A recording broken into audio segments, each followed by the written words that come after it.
Bonjour. Aujourd'hui, je continue la série que j'ai abordée cette semaine, où j'essaie de donner des éléments de réponse à deux questions par rapport à l'épidémie de Covid-19. Que fait Dieu dans tout ça? Et puis, étudie que Dieu est amour.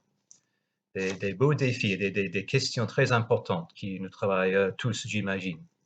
Juste pour récapituler, lundi, j'ai parlé du fait que, selon la Bible, Dieu a créé le monde bon, mais le monde a pris une mauvaise tournure et la maladie et la mort y sont rentrés, mais que ça ne faisait pas partie du projet initial de Dieu. Mardi, j'ai parlé du fait que quand on regarde la personne de Jésus, Dieu fait homme, on voit qu'il réagit toujours avec compassion quand il se trouve face à la maladie et à la mort, et il est profondément ému et il même pleure. Il partage les pleurs de nous, êtres humains. Hier, j'ai parlé du fait que nous faisons partie de la réponse en tant que le corps de Christ sur terre. C'est à nous, à notre tour, de manifester par nos actes l'amour de Dieu et faire partie de cette réponse, la réponse à cette question. Aujourd'hui, nous venons vraiment à l'élément central des réponses à ces questions. L'élément sans lequel, je pense, les autres ne suffiraient pas.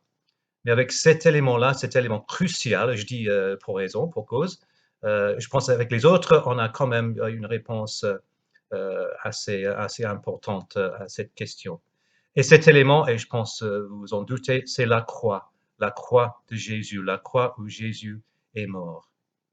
C'est à la croix que Dieu nous montre pas seulement qu'il est un Dieu de compassion, qui réagit avec compassion, mais qu'en Jésus, il souffre et il meurt.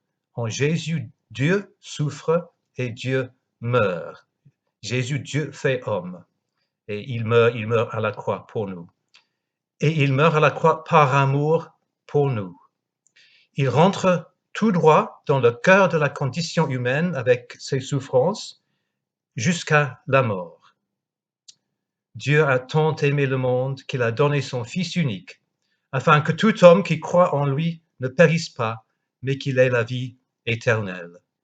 Le verset le plus célèbre de la Bible, Jean 3, 16. Dieu a tant aimé le monde qu'il a donné son Fils unique, afin que tout homme qui croit en lui ne périsse pas, mais qu'il ait la vie éternelle. Dieu nous aime, il aime le monde qu'il a créé, il montre son amour en Jésus et surtout par l'amour, la mort de Jésus. Pas seulement, il n'est pas un Dieu indifférent à la souffrance et à la mort, mais il participe, il partage nos souffrances en Jésus par amour pour nous.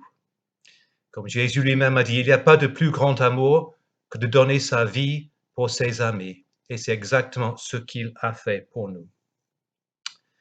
Cela ne veut pas dire qu'on a toujours toutes les réponses à toutes les questions et des choses qu'on n'arrive pas à expliquer. On ne peut pas forcément tout comprendre. On ne peut pas expliquer le Covid-19 et la souffrance que ça amène. Mais malgré tout, malgré toutes nos questions, toutes nos incertitudes, ça nous montre sans aucun doute que Dieu nous aime. Dieu est amour. Il nous aime au point de donner sa vie pour nous sauver, pour nous donner une vie éternelle, une vie qui dépasse cette vie avec ses souffrances et ses limitations. Mais ça, c'est un peu le sujet de demain. Je vous laisse en suspense un petit peu là. Dieu, effectivement, est amour et c'est par la croix que nous pouvons en être sûrs. C'est à la croix qu'il entre vraiment dans le cœur, dans l'ampleur totale de la souffrance de l'humanité jusqu'à la mort. Mais comme vous savez, c'est pas la mort qui aura le dernier mot, mais ça, c'est pour demain. Je vous invite à me rejoindre dans une prière maintenant. Je pense que ce serait bien de prier surtout pour ceux qui se trouvent sur la ligne de front, des médecins, des infirmières, des aides-soignantes, etc. Tous ceux qui se trouvent jour après jour face à la souffrance et la mort, et parfois la leur aussi, que vraiment ils puissent sentir que Dieu est là, que Dieu les aime. C'est Dieu seul qui peut leur donner la force pour continuer, pour persévérer. Prions le Seigneur.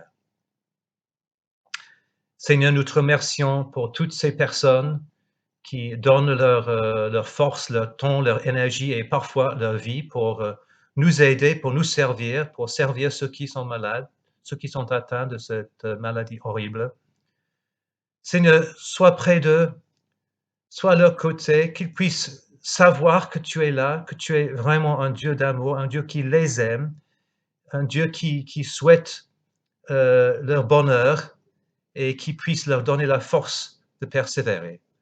Vraiment, Seigneur, nous les remettons entre tes mains et nous te demandons d'être là pour eux dans tout leur épuisement, toute leur souffrance, toutes leurs difficultés. Dans le nom de Jésus. Amen. Bonne journée et à demain.